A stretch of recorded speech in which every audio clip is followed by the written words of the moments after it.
First ever factory outlet Mukunda jewelleries, Kukatpally, Khammam, Kothapet, Somajiguda, Hanamkonda and Suchitra. నమస్తే, మీరు చూస్తుంది సుమన్ టీవీ. నేను మీ కీర్తి. ఉగాది రోజున దేవుడి చిత్రపటాలు ఏ రోజున మనం క్లీన్ చేసుకుంటే, శుభ్రం చేసుకుంటే మంచిది. అలాగే ఉగాది పచ్చడి తినడానికి కూడా ఒక నిశ్చయించబడిన సమయం ఉంటుంది. మనలో చాలా మందికి తెలియదు అది పర్టికులర్గా ఏ సమయం. అండ్ ఉగాది రోజు ఇంటికి తెచ్చుకోవాల్సిన వస్తువులు, అస్సలు తెచ్చుకోకూడని వస్తువులు అంటూ ఏమైనా ఉన్నాయా మనకు తెలియజేయడానికి ప్రముఖ ఆస్ట్రాలజర్ బ్రహ్మశ్రీ నందిబట్ల శ్రీహరి శర్మ గురువు గారు ఉన్నారు. నమస్తే గురుగారు. వాగర్థ వివ సంపృక్తౌ వాగర్థ ప్రతిపత్తయే జగతః పితరౌ వందే పార్వతీ పరమేశ్వరౌ. సదాశివసమారంభాం శంకరాచార్య మధ్యమాం అస్మదాచార్య పర్యంతం వందే గురు పరంపరాం. ఆదిత్యాయ చ సోమాయ మంగళాయ బుధాయ చ గురు శుక్ర శనిభ్యశ్చ రాహవే కేతవే నమః. శృంగేరి జగద్గురు పీఠాధిపతులకి, కంచి పీఠాధిపతులకి నమస్కారములు తెలియజేసుకుంటూ కార్యక్రమాన్ని ప్రారంభిద్దాం. గురుగారు, శ్రీ విశ్వవసునామ ఉగాది పండుగ శుభాకాంక్షలండి. మీకు, మీ యొక్క యాజమాన్యానికి, పనిచేస్తున్నటువంటి సిబ్బందికి అందరికీ, వీక్షిస్తున్నటువంటి మన ప్రేక్షకుల కుటుంబాలకి అందరికీ కూడా విశ్వావసునామ సంవత్సర యుగాది శుభాకాంక్షలు. సో గురుగారు, మన కొత్త సంవత్సరంలోకి అడుగు పెడుతున్నాము. అయితే ముందు రోజు శనివారం అవ్వడం, ఆ రోజు గ్రహణం ఉండడం ఇతర దేశాల్లో, అలాగే అమావాస్య ఉండడం అలా జరుగుతూ ఉంది కదా. మరి దేవుడి గదిని, దేవుడి చిత్రపటాలని ఎప్పుడు శుభ్రం చేసుకోవాలి? శనివారంకి ముందు చేసుకుందామా అంటే శుక్రవారం వచ్చేసేసింది. శుక్రవారం మనం జనరల్గా సెంటిమెంట్గా ఫీల్ అవుతూ ఉంటాం. దేవుడి చిత్రపటాలు అవి క్లీన్ చేసుకోకూడదు అని కొన్ని ఇళ్లలో సెంటిమెంట్ ఉంటుంది. సో ఏది కరెక్ట్ అంటారు? ఏం చేయాలంటారు గురుగారు? ముఖ్యంగా అమావాస్య రోజున మనం ఎటువంటి పనులు తలపెట్టలేం. కొన్ని నియమాలు ఉన్నాయి. అసలు పూర్వకాలంలో చదివే చెప్పరు. ఎటువంటి వ్యాపార లావాదేవీలు కూడా అమావాస్య రోజున చేయడానికి ఇష్టపడరు. ఒకప్పుడు అంటే ఇప్పుడు సండే లాగా అప్పుడు అమావాస్యకి హాలిడే ఉండే కదా. అమావాస్య, పౌర్ణమి, పాడ్యమి, చతుర్దశి తిథులు. అయితే మనకు ఈ సంవత్సరం పాల్గొన మాసం పోతూ పోతూ అమావాస్య శనివారం నాడైంది. పైగా ఆ రోజున విదేశాలలో, మనకు ఐఎస్టీ స్టాండర్డ్ ప్రకారం విదేశాలలో సూర్యగ్రహణం అనేటువంటిది ఉన్నది. కాబట్టి కనపడనటువంటి సూర్యగ్రహణానికి మనమేం నియమాలు ఏం పాటించాల్సిన అవసరం లేదు. పూజా మందిరాలు కడుక్కోవడాలు, ఇల్లు కడుక్కోవడాలు అటువంటి ఏమీ చేయనవసరం లేదు. కానీ కొంత నియమాలు కనుక పాటించుకుంటే చాలా మంచిదని చెప్పవచ్చు. అయితే తెల్లవారే మనకేంటి, అందరికీ కూడా, భారతదేశం అందరికీ కూడాను యుగాది స్టార్ట్ అవుతుంది. సనాతన ధర్మాన్ని పాటించే వాళ్ళకందరికీ 30వ తారీఖు రోజున. మరి పొద్దున్నే లేచి ఈ ఉగాది సందర్భంగా చక్కగా చేసుకోవాలి కదా కొన్ని కార్యక్రమాలు. అంతకు ముందు రోజు మరి ఇంటిని శుభ్రం చేసుకోవాలి. చూస్తేనేమో అక్కడ గ్రహణం వచ్చిందా, ఎక్కడో విదేశాల్లో ఉంది, మనకు లేకపోయినా విదేశాల్లో గ్రహణం. తదుపరి అమావాస్య రోజున క్లీన్ చేయకూడదు. కానీ అదృష్టవశాత్తు సాయంత్రం 4:30 తర్వాత పాడ్యమి తిథి ప్రారంభమవుతుంది. కాబట్టి సాయంకాల సమయంలో ఇంటిని శుభ్రం చేసుకోవడం మంచిది.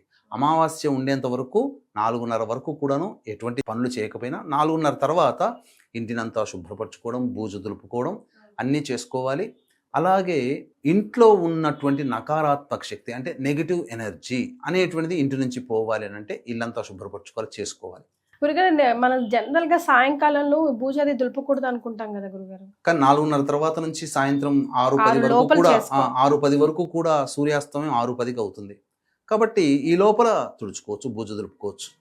తదనంతరం చక్కగా ఇంటినంతా కూడాను మంచి బట్టతో, పొడి బట్టతో చక్కగా నీటిలో గంగాజలం వేయడం, గళ్ళ ఉప్పు వేయడం, జాజికాయ, జాపత్రి, లవంగాలు, పచ్చకర్పూరము, యాలకుల పొడి, అలాగే గంగాజలం, ఇవన్నీ చెప్పాం కదా, పసుపు, గోపంచకం, ఇవన్నీ వేస్తే ఒక అద్భుతమైనటువంటి దైవశక్తి అనేటువంటిది గ్రహించడానికి మన ఇల్లు అనుకూలంగా ఉంటుంది. కాబట్టి అన్నిటినీ కలిపి ఆ నీటితో ఇల్లంతా శుభ్రపరిచి, అలాగే పూజా మందిరం శుభ్రపరిచి, అలాగే పూజా మందిరంలో ఉన్నటువంటి దేవతా విగ్రహాలు, వెండి వస్తువులు, రూపులు, అన్ని పటములు అన్నీ కూడా శుభ్రపరిచి పెట్టుకోవచ్చు. పెట్టుకొని ఆ రోజు కనుక ఉంటే ఏమవుతుందనంటే ఇక పాజిటివ్ ఎనర్జీ అనేటువంటిది ఉంటుంది. పాజిటివ్ ఎనర్జీ అంటే ఏంటి? దేవతా శక్తి మన ఇంట్లో ప్రవేశం చేయడానికి పొద్దున్నే, ఇక ఉగాది రోజున బ్రహ్మ ముహూర్త కాలంలో లేవాలమ్మా. పొద్దున్నే లేచి కాలకృత్యాదులన్నీ తీర్చుకొని చక్కగా ఆ కాలకృత్యాదులు తీర్చుకునే విషయంలో కూడా తైలాభ్యంగన స్నానము ఖచ్చితంగా చేయమన్నది. ఉగాది రోజున నువ్వుల నూనె, చాలా మంది నువ్వుల నూనె పెట్టుకుంటే ఆ దరిద్రము, డబ్బులు పోతాయని చెప్పి ఏదో ఒక నానుడు వచ్చేసేసింది, నువ్వుల నూనె పెట్టుకోకూడదు అని. కానీ అటువంటిది ఏమీ లేదమ్మా. మన శాస్త్రము యుగ యుగాల నుంచి కూడా అందరూ కూడా నువ్వుల నూనెని దట్టించుకొని సూర్యోదయం కంటే ముందే స్నానం ఆచరించేయాలి. కుటుంబ సభ్యులందరూ కూడా ఆచరించి కొత్త వస్త్రములు ధరించాలి. కొత్త వస్త్రములు ధరించాలి. చాలా మందికి శాస్త్రం ప్రకారం ఒకటి ఏంటంటే ఆదివారం రోజున కొన్ని చెయ్యకూడని పనులలో కొత్త బట్టలు కట్టుకోకూడదు అని కూడా ఉంది. అవునా గురుగారు? చేయకూడని పనులు ఆదివారం ఉన్నాయి. అటువంటి పనుల్లో కొత్త బట్టలు కట్టుకోకూడదు. కానీ ఉగాది కదా, తప్పు లేదు, కొత్త బట్టలు కట్టుకోవచ్చు, తప్పే లేదు, కొత్త బట్టలు వేసుకోవచ్చు. ఇక తదనంతరం చక్కగా ఉగాది రోజున అందరూ కూడా ఉగాది పచ్చడి తయారు చేసుకుంటారు. షడ్రుచుల సమ్మేళనం అంటే ఈ షడ్రుచులు కలిపినటువంటిది అనగా ఏంటి? బెల్లము, కొద్దిగా చిటికెడు ఉప్పు, మిరియాల పొడి. చాలా మంది కారం వేస్తారు, కొన్ని ప్రాంతాలలో కారం కాదు, మిరియాల పొడి వేయాలి. అలాగే చింతపండు, మామిడి ముక్కలు, అలాగే వేప పువ్వు.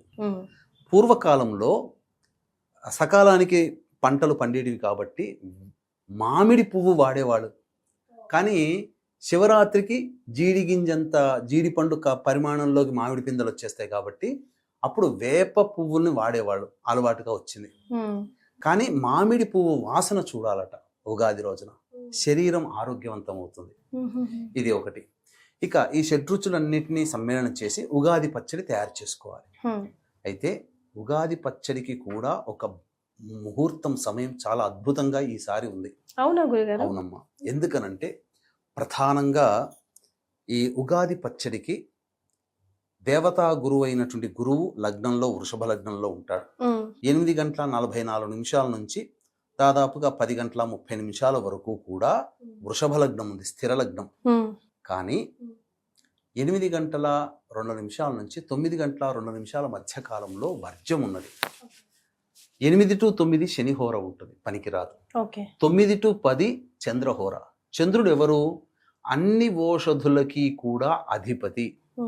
అందుకనే పౌర్ణమి రోజున భూమి లోపల ఉన్నటువంటి గొప్ప గొప్ప అద్భుత వనమూలికలు పైకొస్తాయి.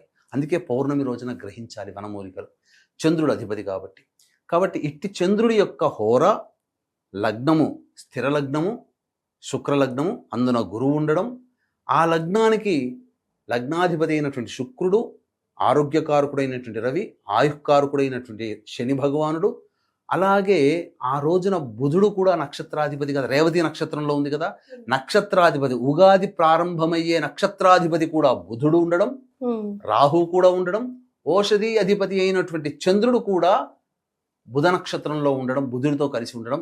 6 గ్రహాలు సంపూర్ణముగా లాభస్థానంలో ఉంటాయి వృషభ లగ్నానికి. తరువాత పంచమ స్థానంలో కేతువు, కుజుడు ప్రభావం.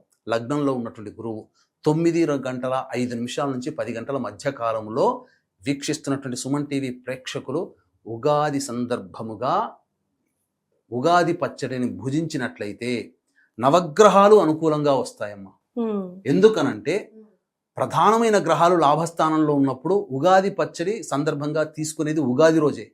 మళ్ళీ దీపావళికి ఉగాది పచ్చడి తీసుకోగా, అసలు ఏ రోజు తీసుకోం కదా. మరి ఏ రోజు తీసుకోనటువంటి సంవత్సరానికి ఒక్కరోజు మాత్రమే తీసుకునే ఉగాది పచ్చడిని అద్భుతమైన సమయము వృషభ లగ్నము 9:05 నుంచి 10 మధ్య కాలంలో తీసుకోండి. ఖచ్చితంగా ఆ సమయమే చాలా ఉన్నతమైనటువంటి సమయం అమ్మా. ఈ సమయంలో తీసుకుంటే అద్భుతంగా ఉంటుంది.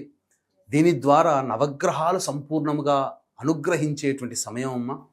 అన్ని విధాలుగా యోగదాయకంగా ఉంటుంది, జీవితంలో పైకొస్తారు. అలాగే ఏ పని చేయాలన్నా ఈ 9 నుంచి 10 మధ్య కాలంలో కనుక ప్రారంభం చేసుకుంటే చాలా అద్భుతంగా ఉంటుంది. అలాగే గురుగారు, కొన్ని వస్తువులు ముఖ్యంగా మనం కొన్ని పండుగలకి తీసుకురావాలా తీసుకురాకూడదా అని ఆలోచిస్తూ ఉంటాం. ఇప్పుడు ఫర్ ఎగ్జాంపుల్ నాకు తెలిసిన నాలెడ్జ్ ప్రకారం కొత్త కుండ ఉగాది రోజే మనం స్పెషల్గా తీసుకొస్తూ ఉంటాం కొన్ని ప్రాంతాల్లో. అంటే తెలంగాణ ప్రాంతాల్లో చేసే ఉగాది పచ్చడి ఆ కుండలోనే, ఆ కొత్త కుండలోనే చేస్తూ ఉంటారు కాబట్టి అట్లా తీసుకురావాల్సిన వస్తువులు, తీసుకురాకూడని వస్తువులు ఉగాది రోజు ముఖ్యంగా ఏమైనా ఉన్నాయంటారా? ఉన్నాయమ్మా. తీసుకునే వస్తువులు, తీసుకురాకూడని వస్తువులు ఉంటాయి. ఎందుకనంటే ఉగాది అంటేనే జీవితంలో అందరికీ కూడా మర్చిపోలేనటువంటి రోజు. ఆ సంవత్సరం అంతా ఆ రోజు చేసినటువంటి పనిని బట్టి ఆ సంవత్సరం అంతా ఉంటుంది. ముఖ్యంగా వైద్యుడిని సంప్రదించకుండా ఉంటే చాలు. అంటే సంప్రదించాల్సిన అవసరం బాగా ఉంటే తప్ప ఆ రోజు వైద్యుని సంప్రదిస్తే ఇక మొత్తం కూడా వైద్యుని సంప్రదించాల్సిన పరిస్థితి. కాబట్టి ఆ రోజున ఏదైనా కానీ మంచి పని చేసుకోవాలి. మంచి పెద్దల్ని గౌరవించాలి, పిల్లల్ని ప్రేమించాలి. ఏదైనా కానీ వృద్ధులకి, అనాథాశ్రమాలకి, మానసిక శారీరక వికలాంగుల ఆశ్రమాలకి ఏదైనా దానం చేయండి ఆ రోజు సందర్భంగా. తద్వారా ఏమవుతుందనంటే దేవత అనుగ్రహం కలుగుతుంది. మనుష్యుడు కూడా మానవ సేవే మాధవ సేవ. మనుష్యులు కూడా ఆశీర్వదిస్తారు మనసులో. కాబట్టి అందరికీ అనాథలకి చేయండి. ముఖ్యంగా చేయాల్సినటువంటి పనుల్లో కూడా కొన్ని పనులు ఉన్నాయి. తీసుకురాకూడని వస్తువులు కూడా కొన్ని ఉన్నాయి. తీసుకొచ్చే వస్తువులు కూడా కొన్ని ఉన్నాయి. వీక్షించేటువంటి ప్రేక్షకులకి గమనిక, ఈ యొక్క అమావాస్య శని మార్పు 29వ తారీఖు రోజున సూర్యగ్రహణం జరుగుతున్నటువంటిది.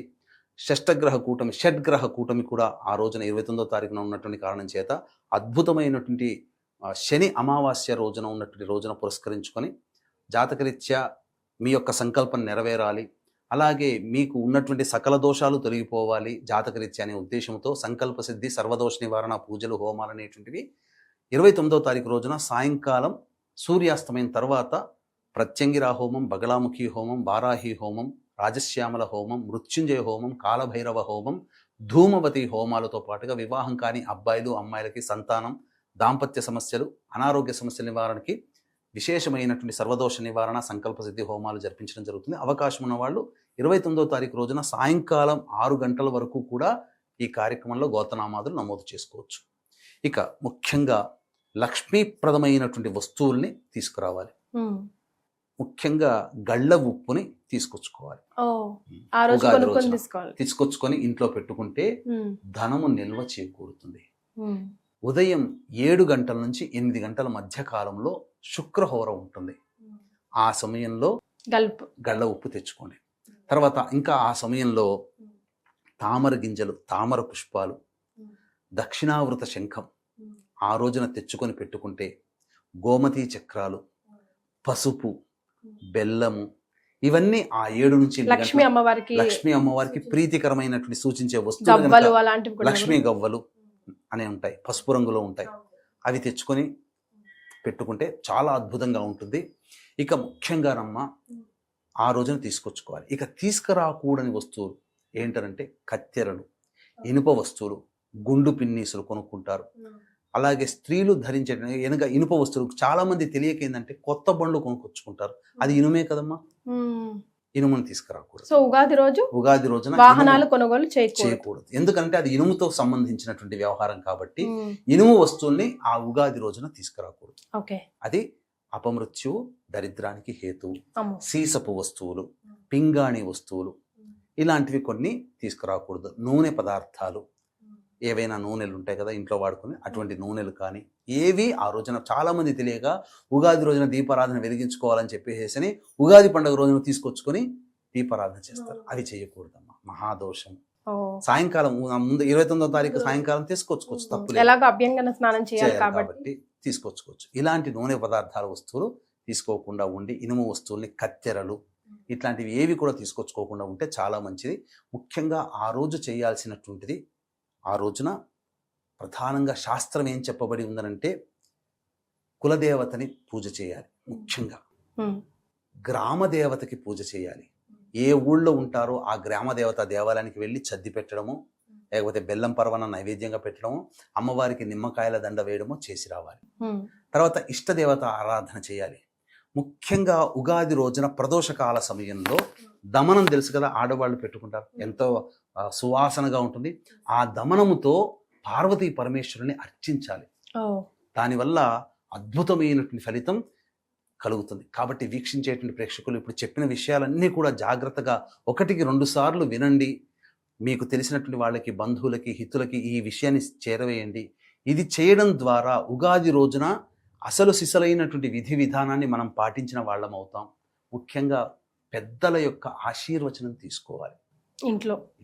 గురుగారు రైట్. సో ఉగాది రోజు ఏం చేయాలి, ఏం చేయకూడదు, దేవుడి చిత్రపటాలు ఎప్పుడు క్లీన్ చేసుకోవాలి, ముఖ్యంగా ఉగాది పచ్చడి ఈ సమయంలో తీసుకుంటే అద్భుతమైన ఫలితం వస్తుందని తెలియజేశారు. చాలా సంతోషం అండి, ధన్యవాదాలు. సర్వం శ్రీ ఉమామహేశ్వర పరబ్రహ్మార్పణమస్తు.